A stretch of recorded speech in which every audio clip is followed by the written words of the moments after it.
With the recent trade rumors around the Chicago Bulls, including Zach LaVine and even Nikola Vucevic, on today's episode, I want to talk about which players should be untouchable in the trade market, if any, on the Chicago Bulls roster.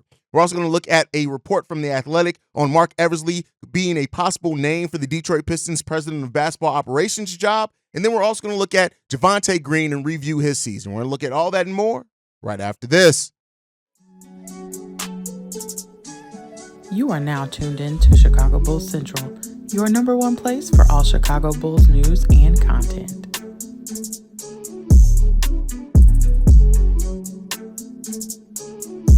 What's going on, Bulls fans? Welcome to another episode of Chicago Bulls Central, your number one spot for everything Chicago Bulls related. I'm the host here, Haize, but more importantly, you guys can follow the channel at Bulls Central Pod on every social media platform we happen to be on.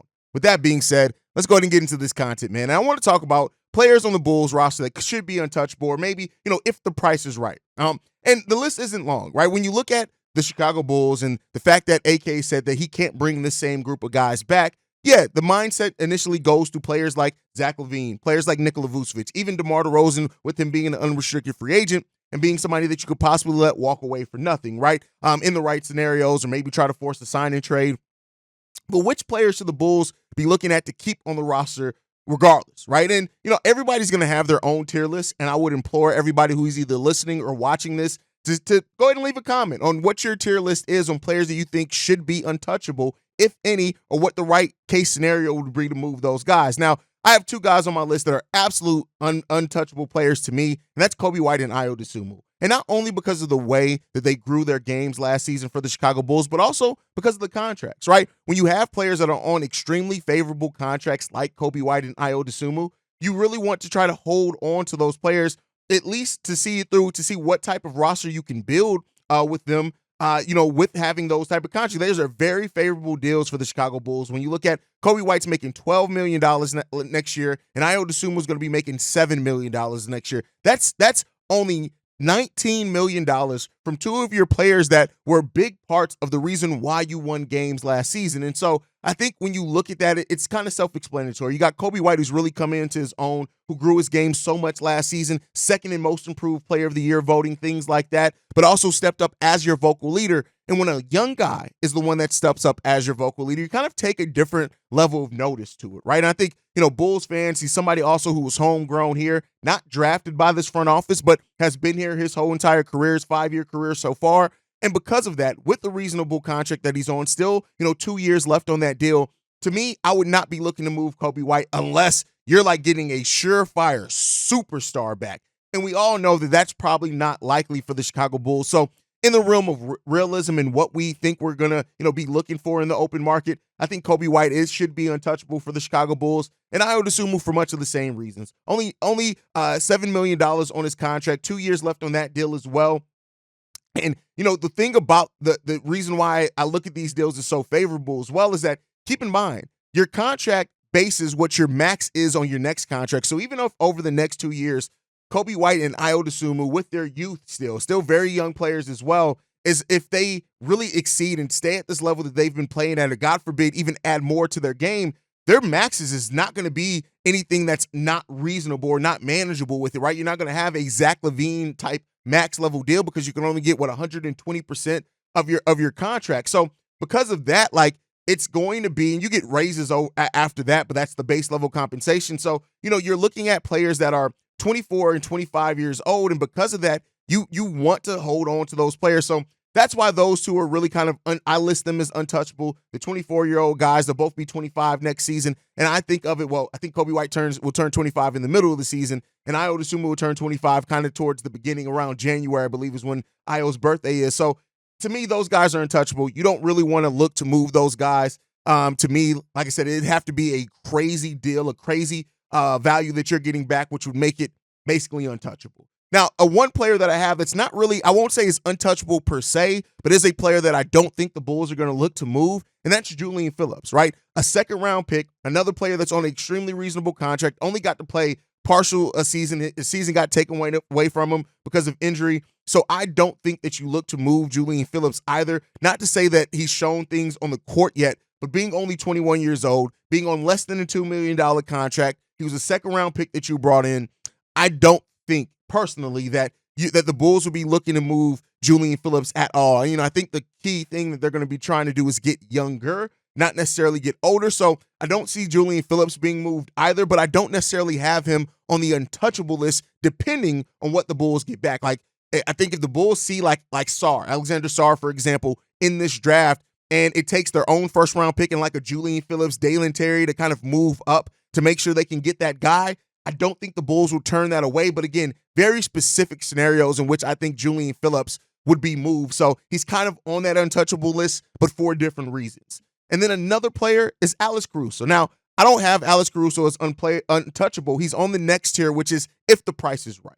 And I think that's what the Bulls are going to look for. If they do look to move on from Alex Caruso, it's going to be that the price is right. Be it 2 first-round picks is what we've heard the market value is for that the Bulls see the value at for Alex Caruso. So that's what I have him at. It's if the price is right, Alex Caruso could be moved. But that price, I think that's determined by the Bulls' value in him because they don't want to move Alex Caruso. I truly don't think that the Bulls want to move Alex Caruso, but I do think in a sense where you're trying to maybe recoup some assets, if the Bulls do see this thing as like we need to start planning for the future, and the team does offer those 2 first-round picks, albeit it'll probably be a playoff team. So you're looking at end of the first round picks in that case. So it makes sense why the Bulls want multiple.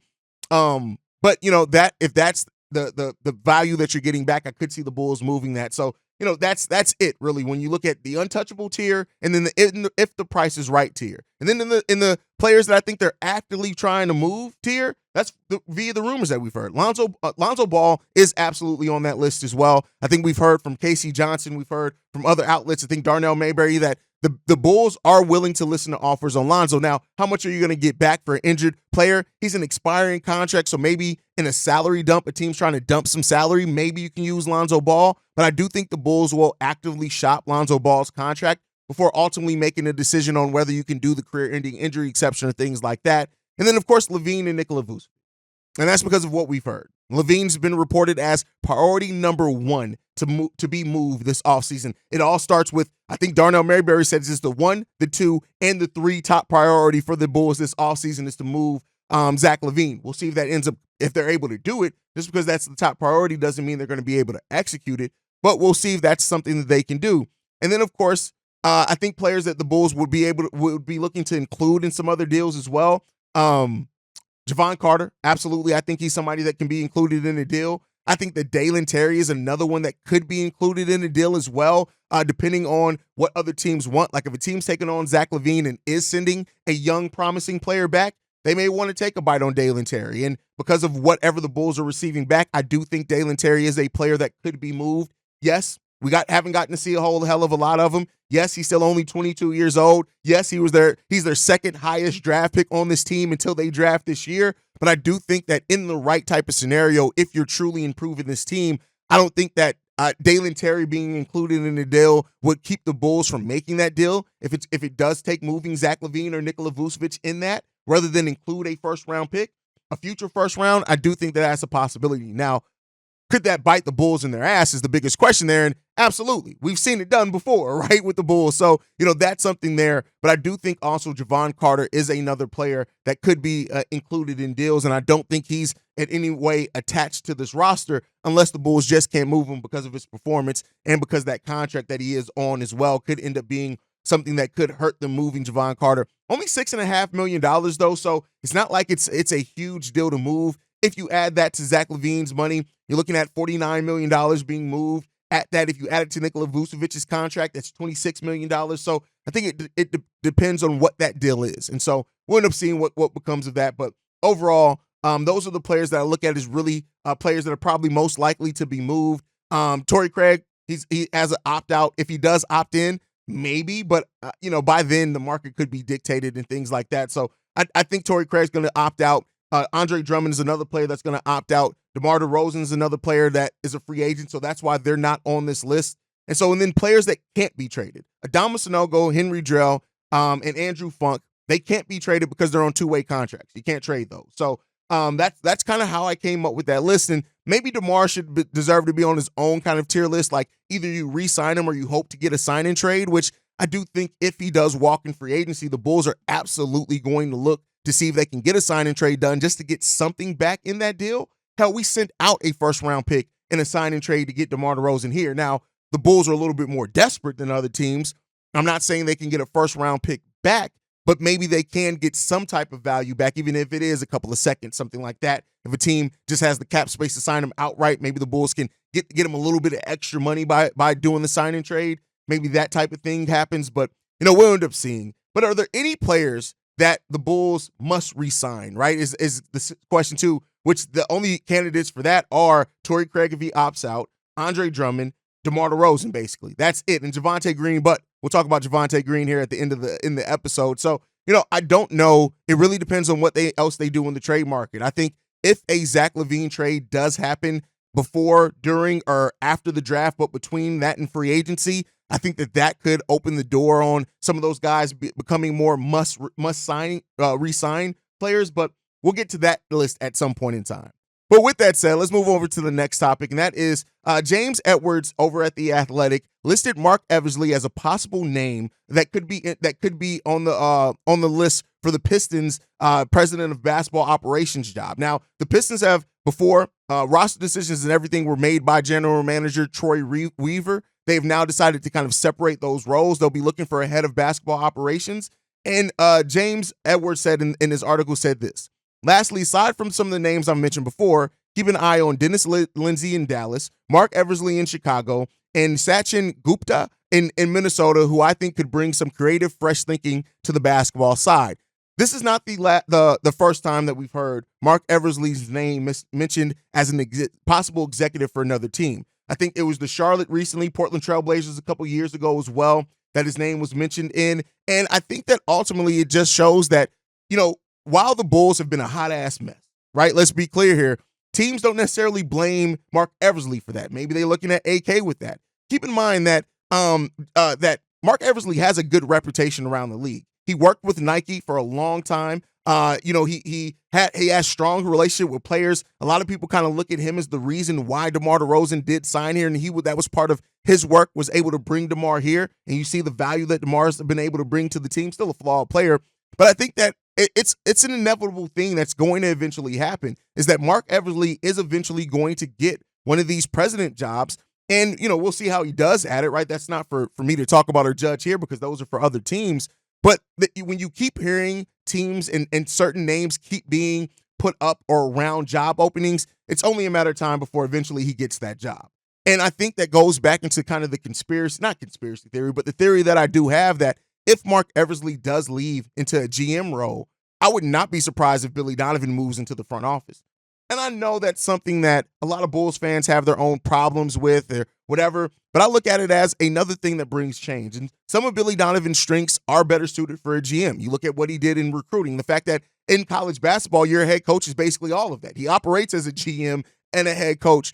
And I think the recruiting, the evaluating part out there, the scouting, being the head of the scouting department, things like that, I think those are going to be roles that Billy Donovan could do well. And again, this is a complete theory on my part. This isn't any type of reporting. But as we keep hearing Marc Eversley's name mentioned, I do think that there is a chance that as part of that, if Marc Eversley does move on, we could see Billy Donovan move into the front office, which then would bring about change to the coaching staff. Now, I could be completely wrong. For all I know, AK could have somebody in that executive office that he looks at as grooming to be the next GM. But I look at the relationship that Billy Donovan has with the Reinsdorfs, the relationship he has with AK, the fact that AK, even in his season-ending presser, basically said, hey, this isn't Billy Donovan's problem. This is my fault for the roster that I built. I think that all points to this front office, this organization is still very high and highly regards Billy Donovan. And there have been coaches that have moved on. Brad Stevens is one, right? That's moved on from being a head coach to being a GM and has done a solid enough job at that GM role. So, is it something that would I like to see Billy Donovan leave on from the organization eventually? That's my own personal preference. But I do think that it'll be remiss to ignore the possibility of Billy Donovan with his relationships, with the fact that he is always out there on these pressers. Like, we don't see Marc Eversley. It's usually AK and Billy Donovan. And I do think that maybe AK also looks at it as he can kind of step back from being the face, so to say, being somebody who's always the one talking in press conferences, and that Billy Donovan could handle that because Billy does a pretty damn good job of that. Billy is very transparent in these press conferences. Usually most of our injury updates, the real ones, come from him, right? The status of players when we're kind of questioning things come from him as well. So I do think that if Marc Eversley eventually moves on, I would not be surprised at all to see Billy Donovan step into that role as the GM in that front office. And then at that point, I guess we'll be evaluating him in a completely different role. And I don't know if that's one that Bulls fans really like to hear or see either, but it is a possibility there. But you guys can let me know what you think on that down below as always. Now, last topic of the day, we've been doing these player evaluations and reviews for their season. And I want to talk about Javonte Green in this one. And the reason why I want to talk about Javonte Green is because I want to take the conversation with him in kind of a different place. His season was very easy to evaluate. Like at the end of the day, it's hard to, he played 9 games for the Bulls. And in those 9 games, he averaged 12 points per game, 7 rebounds. It's still only being a 6'4" guard, 6'4", 6'5" guard playing forward for us. 1 steal per game, right? This 1 block per game, a little bit under assist per game. But listen, Javonte Green shot the ball 60% from the field, 37% from three-point range, taking 3 3-pointers per game when he came back to the Chicago Bulls. The highest that he ever took in his career prior to that was 1.6. But it's such a small sample size, it's not really a good barrier to kind of give him a true evaluation on the season. Like, if I was going to give a grade, it would have to be an A.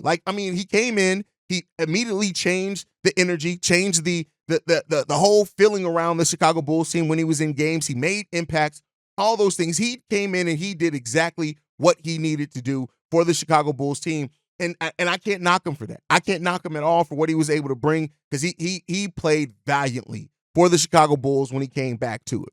But the bigger question outside of a player grade for Javonte Green is Javonte Green a player that the Bulls must re-sign this offseason? And the reason why I ask that is, keep in mind, he's not going to command a large deal. He basically, you can probably get him for the vet minimum, if not maybe a little over the vet minimum, but he is a player that you can probably get for that vet minimum contract. That's something that can be beneficial. That's going to be, I think the vet minimum is what, somebody correct me if I'm wrong. It's like $4.5 million, something like that. But I think everybody's vet minimum is also different depending on years of service. So Javonte Green is a player who doesn't have a whole hell of a lot of experience. Most of his NBA games played are with the Chicago Bulls. You look at it prior to coming to the Bulls, the most games that he played, I think, were 73 games that he played. He played 65 games with his second season with the Bulls. So the majority of his NBA career has been here in Chicago. He also has the identity. The fan base loves him, all those things. And I look at Javonte Green per what you're probably going to pay him, for the value that he puts out, the fact that he can play. Like, look at what he's done at the 4. If you can ever figure out this roster and get some actual size here to where Javonte can actually play the 2/3, maybe with a little bit of 4 for matchup type possibilities, the value of Javonte Green is through the roof. And I know saying all that for a player that's not even, that's basically just a role player, but plays that role so well may sound crazy to a lot of people outside of Bulls fans. But for people that have watched Javonte Green, have watched when he's healthy, how he plays for this team. Last season in 2022-23, it wasn't great, but he only played 32 games because he wasn't healthy most that season. A healthy Javonte Green is a player that impacts winning. And he does that as being on a reasonable contract. He does that and you see the athleticism is still there despite the knee injury, right? So I would love to see Javonte Green. And Javonte Green is one of those players that I look at and say, especially if you do move on from Alex Caruso, which I'm not saying the Bulls are going to do, but if they do, I think that makes keeping Javonte Green even more of a priority. What Javonte brings for his level of output to the value of the contract is invaluable, right? You can't really put a value on that because he does so much for the Chicago Bulls team when he's healthy. And I think the bigger question is that health going to be sustained? And if the Bulls do think it will be, to me, you got to keep Javonte Green. He is one of the players that I think is a must re-sign for this team because of all those things that I mentioned before. I love what he brings here. He's a Chicago type player, and clearly he loves being around this team, this organization, and they all love and are familiar with him as well. That's my thought process. You guys can let me know what you guys think down below. Do you agree? Do you disagree? Always sound off. Mailbag episodes are on Saturday, so whether you send text messages, voicemails, we'll play those on Saturdays and Sundays. But that's my time for today's ladies and gents. Make sure you're following the show at Bull Central Pod. You can send us any feedback, questions, comments, concerns, bullcentralpod@gmail.com. Lastly, if you want to leave a text message and our voicemail for the mailbag, the number to do so, 773-270-2799. We are the number one spot for everything Chicago Bulls related, thanks to you guys. And like I like to end every episode on, go Bulls. Love you guys. See red if you can, y'all. Peace. This has been a presentation of the Break Media.